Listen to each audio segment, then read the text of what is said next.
저번에 말씀드렸다시피 탄핵소추 관련 조사 절차는 우리 헌법상 함부로 개시될 수가 없는 겁니다. 그렇기 때문에 본회의에서 의결을 통해서만 조사 절차를 개시할 수 있는 것이고요. 이게 정말로 조사가 필요하다라고 하면 민주당이 당론으로 발의해서 당당히 탄핵소추 요건을 맞춰서 과반수 의결을 하고 그에 따른 정치적 책임을 져야 되는 겁니다. 이런 식으로 청원서 2장짜리 청원서가 접수됐다라고 해서 중요 안건이라는 사유를 붙여서 청문회를 막 열 수는 없는 것입니다. 이렇게 탄핵 조사 절차가 함부로 개시될 수 있다고 한다 그러면 우리나라 국익은 물론이고 국민들께도 늘 민생을 다루지 않고 이런 식으로 계속해서 위법성이 명확하지 않은 사안에 대해서 일단 조사부터 해보자 라고 한다 그러면 국정 운영이 제대로 될 수 없을 것이라고 생각합니다. 이게 지금 중요한 건이라고 하면서 지난번에 결국은 청문회를 열겠다고 했는데 그렇게 중요한 건이면 대체 토론을 왜 그렇게 제안하는 것입니까? 중요한 건일수록 대체 토론을 더 자세히 해야죠. 근데 국민의힘 의원들의 발언권은 최소한으로 아주 한두 명밖에 발언 못하도록 제한하면서 이렇게 중요한 건이라고 하면 국민 여러분께 설득력이 있겠습니까? 오늘 민주당 의원님들 발언 중에서 보면은 이게 방송법의 대통령이 위반해서 탄핵 사유가 된다는 말씀도 하셨습니다. 이거 지금 현재 민주당 의원님들 주장에 따르면은 청원서를 심사하기 위한 조사 절차라고 지금 말씀하시죠. 청원서에는 어디에도 방송법 관련된 내용이 없습니다. 그러니까 방송법을 언급해 가면서 이것도 위법이니 저것도 위법이니 민주당과 국민의힘에서 의견이 완전히 다른 사안에 가지고 탄핵 사유라고 운운하는 것 자체가 이것이 탄핵 절차를 우회하겠다는 의도가 드러나는 것이라고 생각합니다. 이렇게 청원서가 들어오면 사안만 중대하면 무조건 심사해야 한다고 한다면은 예를 들어서 법인카드 유용 의혹으로 이재명 대표의 국회의원 제명 청원이 만약에 들어와서 요건을 넘겼다라고 칩시다. 그러면은 그것도 중요한 건이기 때문에 심사합니까? 그거는 야당 대표는 의전서열도 굉장히 높고 중요한 위치에 계신 분이고 국정위에서 중요한 내용입니다. 대체 토론이 아닙니다. 증거 관련된 대체 토론이 발언을 자, 주진우 의원님 잠깐 발언 중지해 주시고 타이머 꺼주세요. 박은정 의원님 의사진행 발언을 할 때도 발언이 끝난 다음에 하시고요. 계속 말씀드립니다. 의원이 발언하고 있을 때는 좀 참으세요. 끝날 때까지. 그리고 거기에 대해서 이견이 있으면 의사진행 발언을 신청해도 좋고 뭐 해도 좋습니다. 그래서 이거는 여야 불문하고 위원장으로서 분명히 말씀드리는데 끼어들기 하시는 분들 경고합니다. 142조 2항에 따라서 조치할 수 있습니다. 그러니까 발언할 땐 제발 좀 들어주세요. 주진우 의원 발언해 주세요. 법인카드 유용 의혹으로 아까 이재명 대표 국회의원 제명 청원을 예시로 들었는데요. 증인과 관련된 대체 토론이 아닙니다. 아니, 제가 발언을 좀 하시겠죠. 증인과 관련된 대체 박은정 의원님 그러니까 그 증거가 발언도 관련된 대체 끝나고 토론 하세요. 내용이 맞습니다. 끝나고 그게 왜 하세요. 아닙니까? 끝나고 하세요. 여섯 네. 명에 대한 증인에 대한 대체 토론이 아닙니다. 자, 그거 말씀하시죠. 위원장으로서 발언 중간에 제가 발언을 중지시킬 수도 있습니다. 위원장 재량으로. 여러분들은 그런 재량이 없어요. 그러니까 위원장이 할 테니까 알아서 할 테니까 좀 기다려 주시기 바랍니다. 자, 주진우 의원 발언하세요. 제가 주진우 의원 발언에 찬성해서 이렇게 하는 게 아니라 이거는 회의 진행상 이렇게 하는 겁니다. 그러니까 협조해 주세요. 자, 발언하세요. 네, 법인카드 유용 의혹으로 이재명 대표 국회의원 제명 청원이 들어왔을 때 다 따져보겠죠. 법인카드 유용에 관련된 증거가 얼마나 되는지 또 그 사유가 국회의원 제명 사유가 되는지 이런 등등을 다 따져볼 것입니다. 근데 이번 탄핵과 관련된 청원 관련해서는 그거를 하나도 따져보지 않은 상태에서 청문회부터 열겠다고 하는 겁니다. 보면 그 안건이 아까 법사위에 계류됐기 때문에 무조건 청원 대상이 된다는 식으로 말씀하셨는데 실제로는 법사위에 계류된 것은 청원 대상이 되는지 안 되는지를 여기서 따져보라는 것입니다. 그래서 국회나 법사위가 해결할 수 없는 청원은 기본적으로 청원 대상이 되지 않는 것이고요. 그렇기 때문에 아까 예시로 들었던 문재인 전 대통령에 대한 탄핵 청원에 대해서도 청원 대상이 안 됐기 때문에 소위 심사도 하지 않고 종결됐던 겁니다. 그리고 그 사유들을 보면은요. 지금 순직 해병대원 사건 현재 수사 중일 뿐만 아니라 박정훈 수사단장이 일주일 만에 천척도 안 되는 조사 결과 가지고 8명 입건했는데 얼마 전에 1년여 만에 경찰 수사 결과가 나왔습니다. 근데 수사 결과가 완전히 박정훈 수사단장 결론하고 달랐죠. 국방부 장관이 박정훈 수사단장의 조사 결과를 신뢰하지 못하고 그걸 지적했다고 하더라도 그것이 바로 직권남용이라고 단정하기 어려운 겁니다. 근데 무조건 탄핵 사유가 될 수도 있다는 거 가정해서 조사부터 하고 본다는 것은 이거는 탄핵 소추 절차를 엄격히 하라는 헌법 정신에도 맞지 않는 내용이고요. 더더군다나 지금 증인으로 신청된 사람들 보면은 여기 버젓이 도이치모터스 주가 조작 사건이라고 나와 있지 않습니까?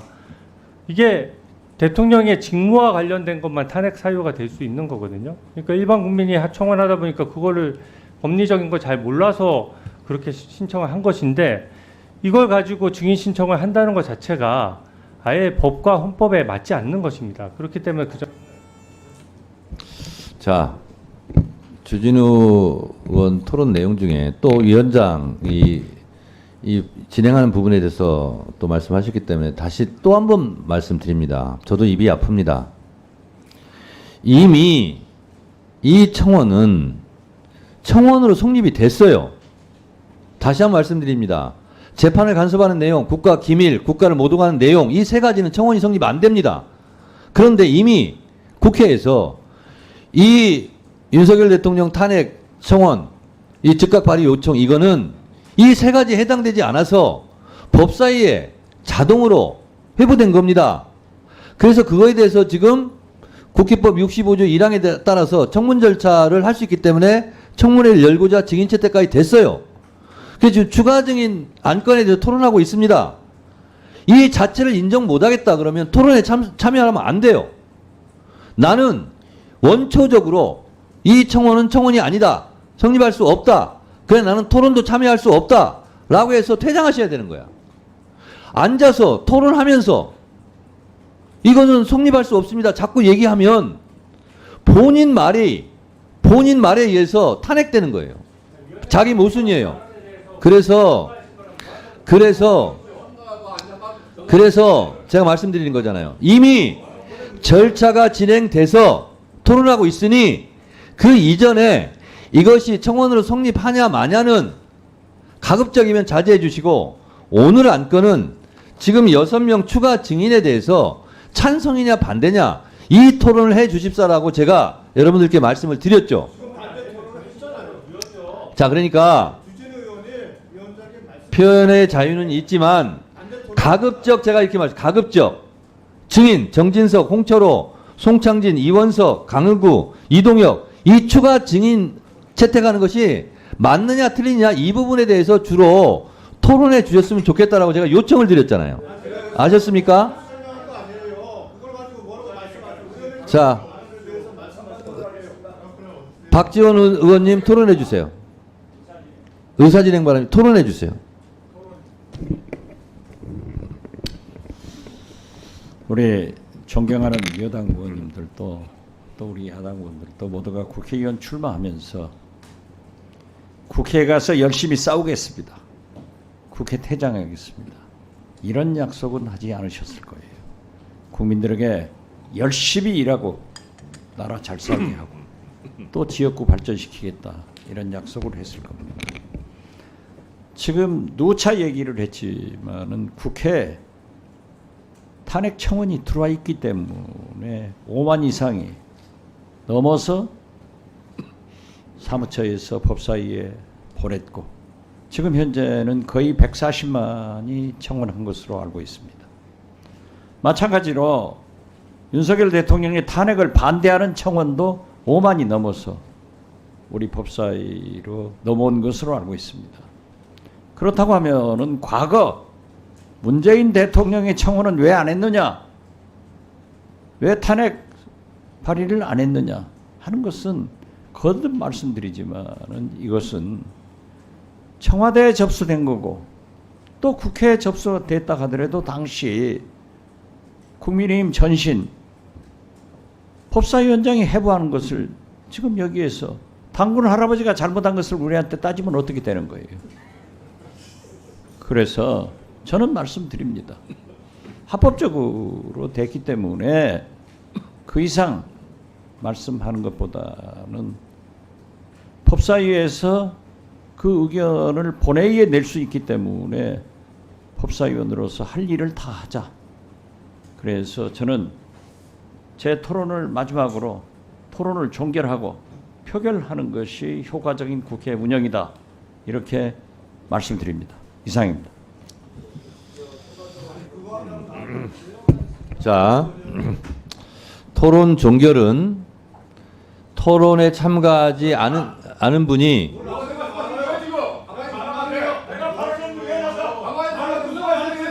조용히 해주세요. 아니 누구만 말씀하신 거예요? 곽규택 의원님, 아니 지금 아무 말도 안 했는데 누구 말씀하시는 거예요 지금? 저보고 말씀하신 거 아니에요? 자, 5인이에요, 5인.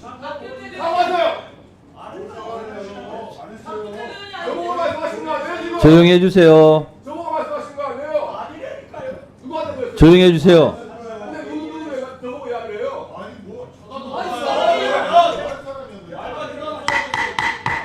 조용히 해주세요. 조용히 해주세요, 양쪽 다. 저보고 말씀하시는 거 조용히 해주세요. 하시면서 끼어들지 말라고 아니 말이 됩니까? 뭐 하시는 거예요? 자, 양쪽 다 조용히 하세요. 조용히 해주세요. 자, 양쪽 다 조용히 해주세요. 토론 종결은 절차를 제가 말씀드리겠습니다. 토론에 참가하지 않은 분이 토론을 종결하자라고 동의가 들어오면 국회법 71조 108조에 따라 토론을 표결을 위원장이 붙일 수가 있습니다. 그래서 토론 종결을 원하시면 토론을 안 하신 분이 토론 종결합시다 하고 동의, 찬성을 해주시기 바랍니다. 근데 제가 봤을 때는 한두 분 더 토론을 하는 것이 좋을 것 같습니다. 자, 박준태 의원님 토론해 주세요.